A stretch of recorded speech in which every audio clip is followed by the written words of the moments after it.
যি সন্মান যাচিছে ইয়াক লৈ মই যথেষ্ট আপ্লুত হৈছোঁ আৰু দুআষাৰ আজি এই মঞ্চত ক'বলৈ দিয়াৰ বাবে তেওঁলোকক ধন্য মানিছোঁ।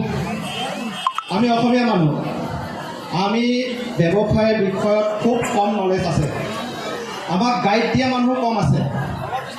আমাৰ ট্ৰেডিশ্যনেলি আমি বিজনেছ নকৰোঁ, চ' আমি সকলো চাকৰিমুখী, কিন্তু গভৰ্ণমেণ্টে চাকৰি দিয়াটো পচিবল নহয়। সেইকাৰণে আমি এতিয়াৰ পৰা কিছু ল'ৰাই ছোৱালীয়ে ব্যৱসায় কৰাৰ আগ্ৰহ প্ৰকাশ কৰিব লাগিব।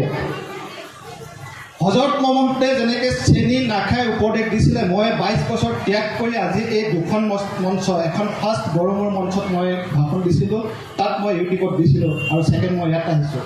মই এই উপদেশ কেৱল মোৰ অভিজ্ঞতা, এই 22 বছৰ অভিজ্ঞতা দিছোঁ। যদি আপোনালোকে কিছু ল'ব পাৰে তেন্তে হ'লে আপোনালোকে ছাকচেছ কৰিব। আমি বিচাৰোঁ যে আমি মানুহে কয় যে আমি কেঁকুৰাৰ দৰে যে আমি টানো, নহয়, আমি উঠাম, আমি সকলো উঠি যাম। ফাৰ্ষ্ট হ'ল আমি সকলো নিলাজ হ'ব লাগিব। ডাঙৰ বিজনেছ কৰিবলৈ হ'লে সৰু বিজনেছৰ পৰা আমি আৰম্ভ কৰিব লাগিব। সৰু বিজনেছ মানে আমি যদি লাজ কৰোঁ, নিজক অহংকাৰী হওঁ যে আমি এইটো বস্তা কিয় টানিম, এইটো কাম কিয় কৰিম, নহ'ব। তোমাৰ চিনাকিহে তোমাৰ ৰেপুটেশ্যন, তোমাৰ মা দেউতাৰ চিনাকিয়ে নহয়। মোৰ মা দেউতা সৰুতে ঢুকাইছিলে, 18 বছৰ বয়সত মোৰ মা ঢুকাইছিলে, 21 বছৰ বয়সত মোৰ দেউতা ঢুকাইছিলে। আজিও মোৰ মা দেউতাৰ আশীৰ্বাদৰ ফলত মই আজি অৱস্থা পাইছোঁ। ৰেপুটেশ্যন সদায় ল'ৰা ছোৱালীয়েও মাক দেউতাকক বহাব পাৰে, মাক দেউতাকেও ল'ৰা ছোৱালী বহাব পাৰে।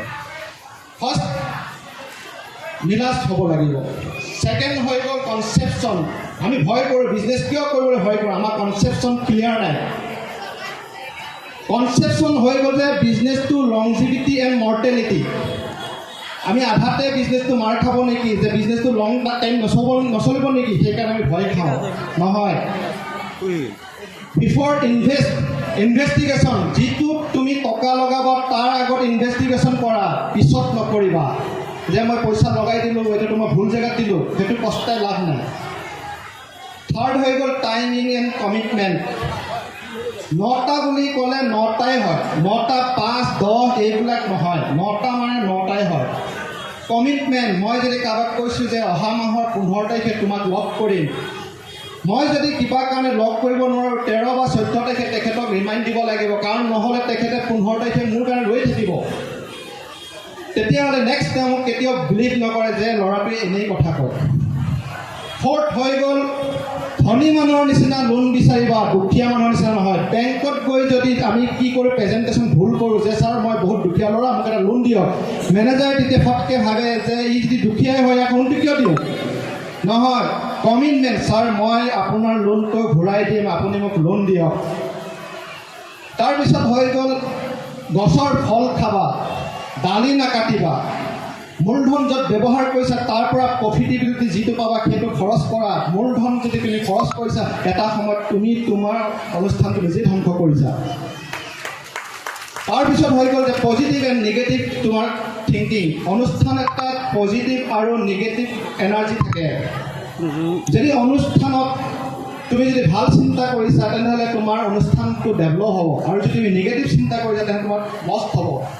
অনুষ্ঠানত কাৰো সমালোচনা নকৰিবা। যিজন মই যদি কাইলৈ ক'ৰবাত গৈছোঁ, যদি মোক কোনোবাই কৈছে যে দাস বহুত মানুহটো ভাল নহয়, মই তেতিয়া ডাইৰেক্ট সন্দেহ কৰিম যে মই ওলাই যোৱাৰ পিছতো তুমি মোৰ বদনাম গাবা, মানে অনুষ্ঠানটো বদনামী হ'ব। সেইকাৰণে অনুষ্ঠানত কেতিয়াও নিগেটিভ কথা নাপাতিবা, পজিটিভ থিংকিং কৰিব।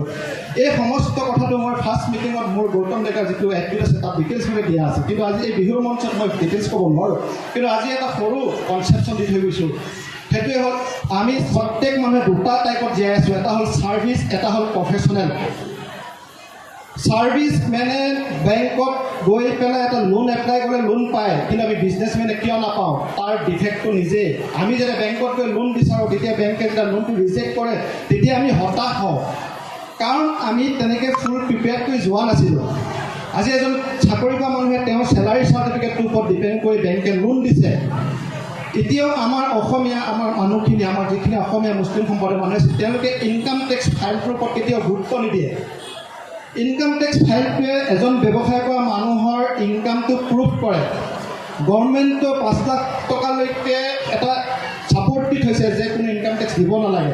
5 লাখ টকা যদি আমি 2.5 লাখৰ পৰা যদি ষ্টাৰ্ট কৰোঁ, 3 লাখৰ পৰা যদি ষ্টাৰ্ট কৰোঁ, আমি 5 লাখলৈকে কৰিলে আমাৰ যথেষ্ট হাইয়েষ্ট ইনকাম হয় য'ত 41,500 মান্থলি ইনকাম শ্ব' হয় তেতিয়া বেংকেও এটা লোন দিবলৈ সকাহ পায় কিন্তু আমি কি কৰোঁ আমি গাড়ী ল'বলৈ হ'লে আমি 2 বছৰৰ এটা টেক্স ফাইল খোলোঁ গাড়ীখন লৈ আকৌ টেক্স ফাইলটো বন্ধ কৰোঁ আমাৰ টেক্স ফাইলৰ মটো এটাই যে গাড়ীখনৰ হ'ব লাগে নহয় চাকৰি কৰা মানুহে যেনেকৈ 35,000 50,000 1 লাখ 2 লাখ 1.5 লাখ টকা তেনেকুৱা চেলাৰী চাৰ্টিফিকেটটো কয় তেনেকৈ ইনকাম টেক্সৰ আমাৰ বিজনেছখিনি মানুহখিনিক কয় যে এই মানুহজনৰ ইনকাম ইমান 30,000 40,000 1 লাখ 1.5 লাখ তেওঁলোকৰ কেপাচিটি হিচাপত বেংকে লোন ছাপোৰ্ট কৰে আজি এই বিহুৰ মঞ্চ মই আপোনালোকক সকলোকে এটা জাগ্ৰত কৰিব বিচাৰিছোঁ যে আমি সকলোৱে বিজনেছ কৰিছোঁ বিজনেছটো আমি প্ৰুভ কৰিব লাগে মাত্ৰ 1,000-1,500 টকা খৰচ কৰি কোনোবা চিএৰ লগত কথা পাতি জাষ্ট টেক্স ফাইলটো কৰক আৰু বেংকত গৈ এটা ভাল এটা আপোনাৰ লোন আপুনি ডিমাণ্ড কৰক সেই আপুনি চাব প্ৰগ্ৰেছ হৈ যাব